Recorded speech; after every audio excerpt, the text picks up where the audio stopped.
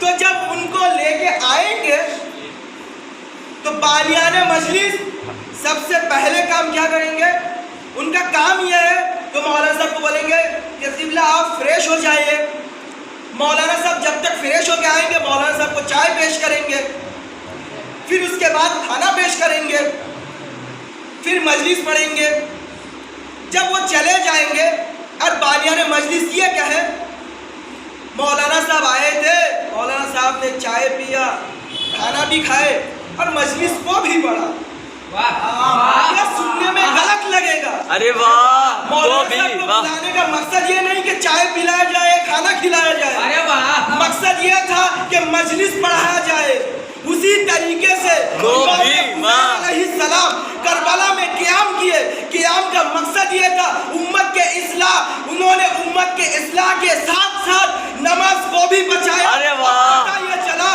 کہ حسین وہ ہے جو امت کے اصلاح کے ساتھ ساتھ نماز کو بھی بچائے اسے حسین کہتے ہیں لیکن جو نماز کو چھوڑ کر اپنے دین کو چھوڑ کر قیامت کو بھول گیا ہو اسے حسین کیسے کہیں گے جو حسین کو چھوڑ دیا ہے جو جنت کو چھوڑ دیا اور کہہ رہا ہے میں جنت میں جانے والا ہوں جنت کے مالک کو چھوڑ دیا کہہ رہا ہے میں جنت کو قبول کر لیا جنت کو ماننے کے لیے جنت میں جانے کے لیے صرف جنت کے غلاموں کو ماننا واجب نہیں ہے بلکہ جنت کے مالک جو ہے جنت کے مالک کو ماننا واجب ہے ایک صلوات پڑھے محمد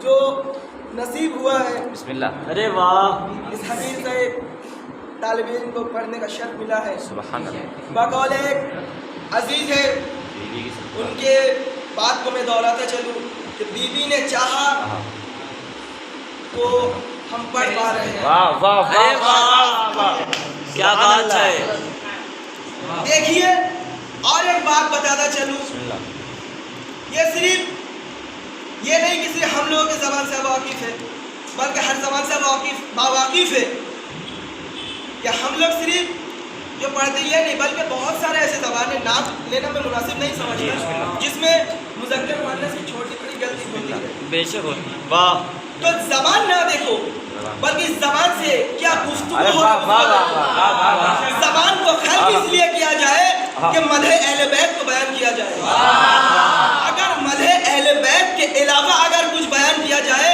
اگر فضول کے لیے خرچ اگر فضول کے لیے ہی بناتا تو خداوند عالم نے زبان کو جو اتنا عظیم قرار دیا گیا ہے تو اتنا عظیم نہ کراتا خدا خود کہہ رہا ہے کہ علی کا لسان میرا لسان ہے واہ واہ واہ یعنی علی کا زبان میرا زبان واہ سمجھ لیا آپ زبان کو کس لیے خلق کیا زبان کو ایک عظیم چیز بنا دیا خداوند عالم نے اسی زبان کے تو اسی زبان کو ہم مد نظر رکھتے ہوئے کچھ انسان ایسے ہیں اسی زبان سے انبیاء کرام ائمہ علیہم السلام کیا کرتے ہیں گالی دیتے ہیں لیکن اسی کے برعکس کچھ ایسے زبان ہے جس سے انبیاء کی فضیلت ائمہ کی فضیلت کے علاوہ کچھ نکلتا ہی نہ ہو تب اب سمجھ لیجئے جس زبان سے انبیاء کی بے حرمتی ہو وہ زبان پہلے جنت میں جائیں گے، یا جس زبان سے مدح اہل بیت کو بیان کرے وہ زبان پہلے جنت میں جائے گا؟ آپ یہ فیصلہ کر لیجیے۔ واہ، جب میں مقصد قیام مقصد حسین کے بارے میں اور تھوڑا دقیق غور کیا واہ، تو پتہ یہ چلا امام حسین علیہ السلام نے پہلے ہی کہہ دیا کہ میں قیام اس لیے کر رہا ہوں کہ اس میں میرا کوئی مقصد نہیں ہے۔ امام حسین علیہ السلام خود یہ کہہ رہے کہ میرا کوئی مقصد نہیں ہے، میرا گردن کشی یہ مقصد نہیں ہے، مقصد یہ ہے کہ حق پر عمل نہیں ہو رہا ہے اور ظلم سے باطل سے روکا نہیں جا رہا ہے۔ اگر میں عربی کو پڑھ دوں گا تو بڑے بڑے بھائی لوگ جو ہیں یہ لوگ سمجھ جائیں گے میں کیا بتانا چاہ رہا ہوں کہ الا ترون الی الحق لا یعمل به والی الباطل لا یتناہ عنہ، کیا تم نہیں دیکھتے کہ حق پر عمل نہیں ہو رہا ہے اور باطل سے روکا نہیں جا رہا ہے؟ اور الا ترون اس وقت استعمال ہوتا ہے جب کسی کام میں مشغول ہو، جب کوئی کام میں مشغول ہو اس وقت الا ترون کا استعمال ہوتا ہے۔ تو میں اور واضح کرتا چلوں، جب لائٹ چلی جائے گی آپ موم بتی جلائیں گے، بھلا وہ الگ بات ہے کہ اس زمانے میں انورٹر جنریٹر فلیش کی بات وہ الگ بات ہے، لیکن پہلے زمانے میں موم بتی کو جلایا جاتا تھا نا۔ آپ پہلے بات کیا کریں گے؟ موم بتی جلائیں گے۔ اگر آپ سے کوئی سوال کرے آپ کیا کر رہے ہیں تو آپ اس کو کیا کہیں گے؟ اندھے ہو گئے ہو، دکھائی نہیں دیتا، لائٹ چلی گئی، میں موم بتی کو جلا رہا ہوں تاکہ روشنی ہو جائے۔ اسی طرح سے امام حسین علیہ السلام نے بھی کہا کہ دیکھو امت مسلمہ، میں شمع حق کو جلا رہا ہوں، اس لیے زمانہ ظالم زمانہ ظلم دور سے بھر چکا ہے، اس ظلم و جور کو ختم کرنے کے لیے میں شمع حق کو جلا رہا ہوں۔ اس کے علاوہ کچھ میرا مقصد نہیں ہے، میرا مقصد صرف ایک ہی ہے، میرا ٹارگٹ صرف ایک ہی ہے کہ میں شمع حق کو جلاؤں تاکہ قیامت میں میرے گردن کو نہ پکڑے، میرے گریبان کو کوئی نہ پکڑے کہ اے حسین تم اپنے دور کے امام تھے اور تم نے ہدایت نہیں کیا، کیونکہ آپ سبھی کو پتا ہے کہ ہر انسان کو بلایا جائے گا ہر زمانے کے امام کے ساتھ، اسی لیے امام حسین علیہ السلام نے اپنے دور میں شمع کہ مسلمانوں تمہارے پاس ابھی بھی راستہ ہے کہ تم چن لو کہ تم جنت جانے کے لیے قابل ہو سکتے ہو اگر تم شمع حق کے ساتھ رہو گے تو۔ ایک صلاۃ علی محمد و آل محمد، اللہم صلی علی محمد و آل اگر شمع حق کے ساتھ رہو گے تو جنت میں جانے کے قابل ہو۔ واہ، اور ایک بات بہت مہم بات ہے، یہ اپنوں کے لیے ہے۔ ہم اپنوں میں یہ سمجھتے ہیں اگر ہم حسین حسین کر لیں گے تو ہمارے اوپر جنت واجب ہے۔ یہ نہیں، یہ مت سمجھیے گا کبھی بھی، کیونکہ علی مشکل کشا کیا کہہ رہے ہیں؟ حسین حسین کرنے کے ساتھ ساتھ جو بندہ خدا کے اطاعت کو بجا لاتا ہے وہی میرا حقیقی شیعہ ہے۔ میرا حقیقی شیعہ وہ ہے جو خدا کی اتباع کرتا ہو، خدا کے حکم کے اتباع کرتا ہو، یعنی ظلم و جور ہو، حرام چیز سے دور رہتا ہو اور واجب چیز سے قریب ہوتا ہو۔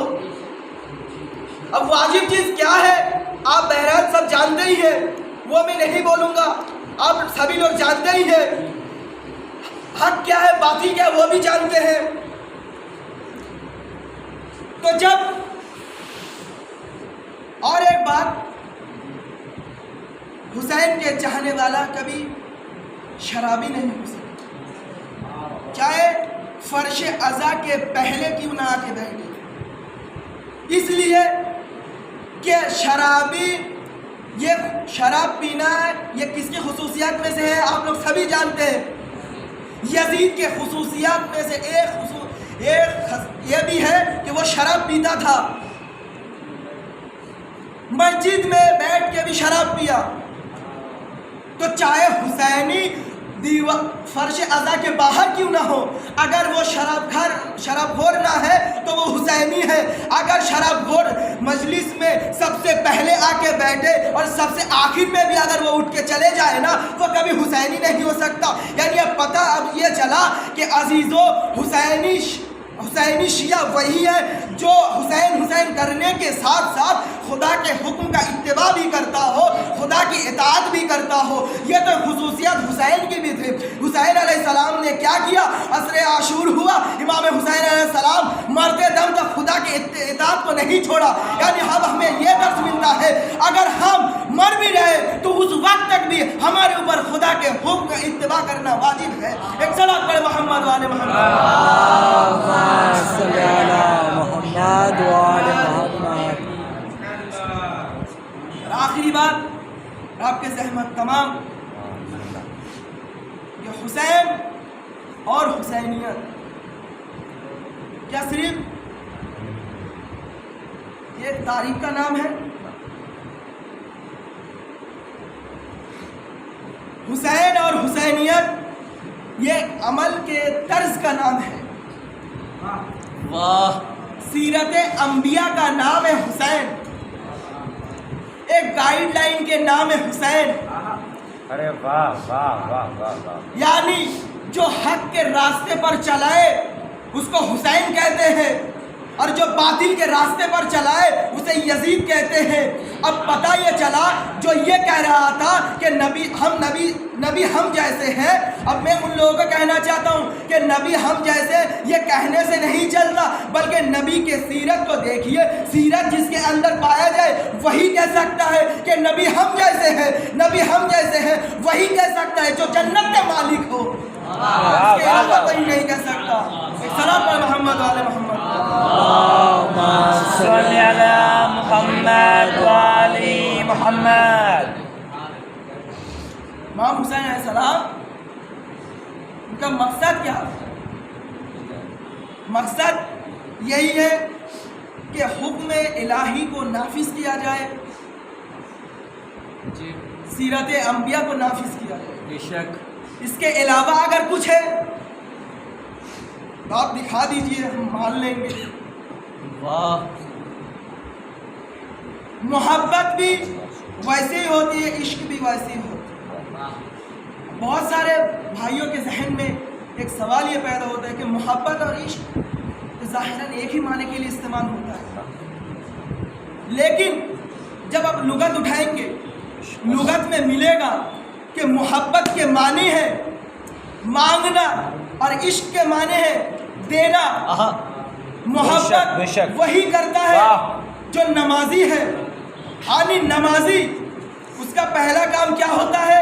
نماز پڑھنے سے پہلے وضو کرتا ہے، لیکن اس کے دل کے اندر ایک شبہ یہ پیدا ہوتا ہے کہ جو جس پانی سے وہ وضو کر رہا ہے وہ پانی پاک تو ہے، صاف تو ہے، لیکن تب بھی وہ وضو کرتا ہے، نماز پڑھتا ہے، تکبیر کہتا ہے، اس کا دھیان بھٹک جاتا ہے۔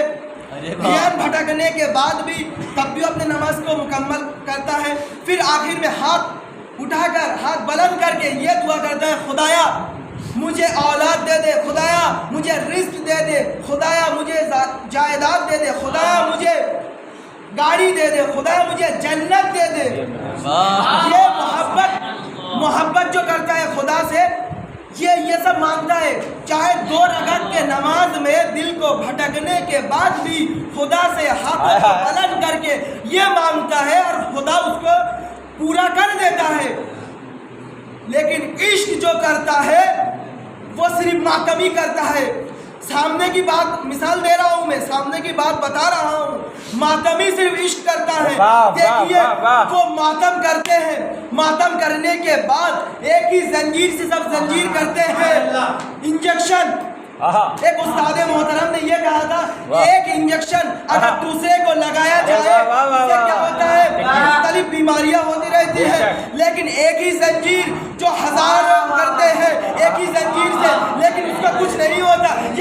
صرف ہائے ہائے یہ مانگنے والا نے مانگا خدا نے اس کو دے دیا لیکن جس نے دیا اس کو خداوند عالم نے جنت جیسے ایک عظیم مقام دے دیا